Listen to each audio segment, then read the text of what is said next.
Today, I want to talk about sex and politics, and I know I'm not that well versed in politics, but everything is political, from who you vote for, what you wear, what your sexuality is, everything is political. Um, I wanted to come on here and talk to you guys because I just got word that Trump is trying to implement across all 50 states a permanent ban on abortion. And this, to me, is not just about abortion, this is about women's rights and health. And taking away a woman's bodily autonomy for whatever reason, right? Because it's not having an abortion for a woman isn't about just saying, like, oh, I just don't want to take care of a child. Sometimes there are medical reasons why a woman may need to have an abortion. There could be a fetus that literally dies in her womb and she needs to remove it through emergency surgery. It could be spiritual. It could be a variety of different reasons. It really doesn't matter because all of the reasons are right. Okay? A woman deciding that she doesn't want to bring a child into this world because she doesn't or can't take care of it is enough information that I need, right? The fact that there are men in these high places passing laws on women and what we can and cannot do with our bodies is completely crazy to me. And I said this back in 2022 when they overturned Roe v. Wade in just a few states, that this was going to be like a cancer and it was going to spread and become way bigger than what people try to make it out to be. I really fear for this new generation. But I think there are a lot of things that women can do to prepare for what's about to happen. And that's essentially what I wanted to come on here and talk about today. The first thing I think women should do is definitely get their bodies in shape. And I'm not talking about you getting lean. I'm talking about you being physically strong. Start lifting those heavy fucking weights. You need to be prepared and built for anything. The next thing that you need to do is to stop having sex, right? Half of the population is affected by this. And what we all know, just through over a series of events that have happened within 2026 alone, we know that nobody is coming to save us, specifically the men who want access to our bodies. So we need to take the access off of the table. Take your body off of the table. Stop having sex with men. Coming up next May, it'll be 2 years for me. I don't miss a fucking thing. I don't miss it at all. Is it enjoyable? Absolutely. But when I think about reality and how it affects me and how it's going to affect women like me, I could do without it. I'm not tripping. I'm not tripping. Right? They are saying that they could kill you for getting an IUD, and they're taxing on condoms now. They're taxing on condoms. We're not just talking about abortion here. We're talking about women's health and our rights. And I need people to understand that. The next thing that you need to not do is get married. And I know some of y'all really think that y'all are the exception to the rule, and I know you're gonna fucking do it anyway. So at the very least, keep your last name. Please keep your last name, because in selective states, it's going to affect how you are able to vote. They already stripped the Voting Rights Act, and in some states, like, you better hope your husband, whom the last name you chose, you better hope he's voting for the interest of you. Because if you've taken on his last name, you don't have any fucking say-so. It's his say-so. The next thing that you ladies need to do, and like I said, this varies from state to state also, try to bear arms. Get your license to fucking carry. Whether you know it or not, I mean, it's already pretty barbaric, but we are moving into very barbaric times. And at some point, you will probably need to defend yourself in a way in which you probably gonna have to click boom somebody. Because there are men out here who feel as if they can take what you have. And y'all know what I mean by that. The last thing, and certainly not least, keep you a consistent cash flow and a savings.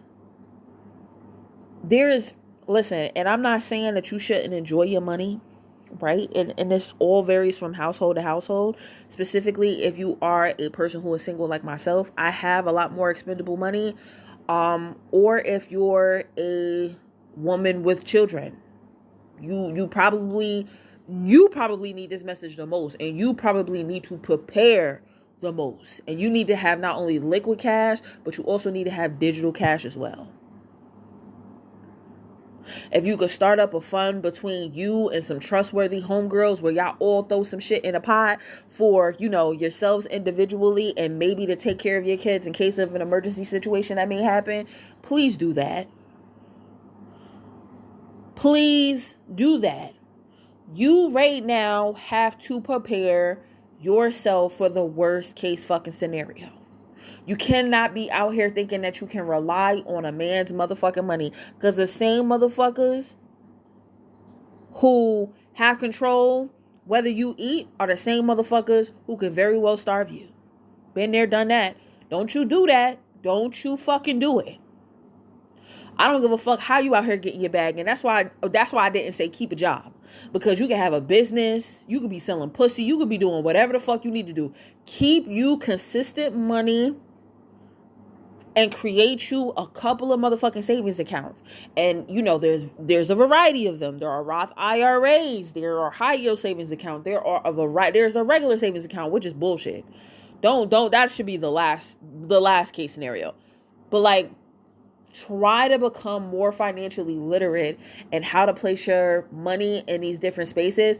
I would say specifically those people who are really impulsive, it would be best for you to put your savings into an account that's going to penalize you if you decide to take out money early. Some people need to have that little bit of consequence there just so they don't touch it. I'm one of those people. I ain't gonna cap you down. I'm one of those people. But yeah, this is a state of emergency. War has been declared on half of the U.S. population, and they are actively stripping our rights as we speak. And we can't depend on these niggas. Don't think that these niggas are your fucking allies. Don't think that they're your allies. Because if there was something as egregious as this is for men, they would be in the streets with their white picket fences, yelling and screaming at the top of their lungs and doing all of the motherfucking things. And listen, and likely shit would have been improved by the end of the week if it was men's rights that were on the line. But since it don't got shit to do with men, they don't give a fuck. And you know what? You should stop giving a fuck too. You should stop giving a fuck about giving access. You should stop giving a fuck about participating in these systems. You should stop giving a fuck about wanting to be a nigga bitch, his girlfriend, or be married to him. You should stop giving a fuck about wanting to risk your whole motherfucking life to have a raggedy ass nigga's baby. Stop giving a fuck. Right now, the most important thing in your life should be you. And how you, moving forward, are going to need to protect yourself. War has been declared. The line in the sand has been drawn. And if you ain't got a nigga who is with you, you got a nigga who's against you. And again, I'm not the most well-versed in politics. I'm not. I don't have the verbiage. I don't have much of anything. But I can see when some weird shit is going on. And like I said, I knew back in 2022 when they overturned Roe v. Wade what was going to happen. It seems as if every time they expose a little bit of information or make changes as it pertains to the laws, like that whole shit that happened with the Epstein files a couple of months ago that I'm never going to stop talking about. That shit was like a temperature check. Let's see how the world reacts when they hear and see proof that some of the most powerful people at the top are cannibalistic rapists who are eating and fucking children. And everybody went on as business as usual. When I seen the lack of action from men, because a lot of women were talking about this, when I seen the lack of action from men and how they essentially turned a blind eye and said, you know what? Well, what can we do? What can we do? That ain't got nothing to do with me. Who's to say that's even really the truth? It could be AI. They had all of these speculations, right? Had all of these doubts, all of this non-action. If you realize the amount of fucks that niggas don't give, if you realize that and still continue to fuck on them and to give them access to you and all of the things, then you, my sister, are an enabler and you are part of the problem. Call it what you want. Call it what the fuck you want. This is no longer playtime. It's been not playtime, but it's really not playtime now. I bet you if you go and ask your man or tell your man about what's happening right now, I bet you oh, that's crazy. This is the same man who wants you to suck him 69 ways to Sunday and to lay down on your back. And you already likely done gave this nigga a kid or two, or a couple, a few. And all he can do is, oh, that's crazy. Oh, that's crazy, you. He can't organize nothing. He can't talk. He's not devastated. He's not grieving, or he doesn't, empathize with you. He isn't seeing how he can organize with his homeboys, or even the people within the community, or just locally. When it comes to public officials, he's not saying like, what the fuck can we do? Because this is not only going to affect you, my love. It's going to affect your daughters. It's going to affect your nieces. Right? It's affecting all women. They're making cuts to Medicaid. And if you know about the federal income poverty level, a lot of people sit below that. And a lot of people aren't going to have access to health care. Whether it's services, medication. They're cutting budgets for that. They're cutting budgets for food stamps. That's going to be non-existent real soon. Right? They're building ICE detention centers, and they're propping them up all over the place. They're now in Albany, New York, if you didn't know. I seen a couple of those videos. I'm telling you, a lot of people don't understand how serious shit is until it's in your own backyard. Like, oh shit. Oh shit.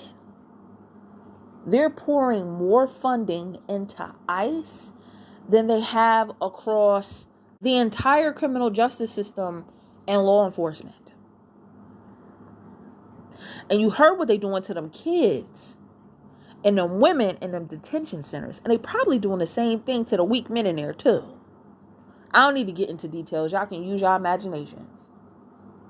This shit is not a fucking game. It's not a game. It's not a fucking game. It's not a game. I'm interested in what y'all feel about this though. I'm interested. Are you going to take the advice?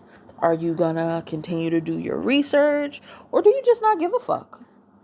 I mean, you have that right also. You also have the right to not give a fuck. You also have the right to live in La La Land and be delusional and think that none of this stuff affects you. Politics affects everyone. Everyone. So yeah, let me know. I'm interested to hear what y'all got to say.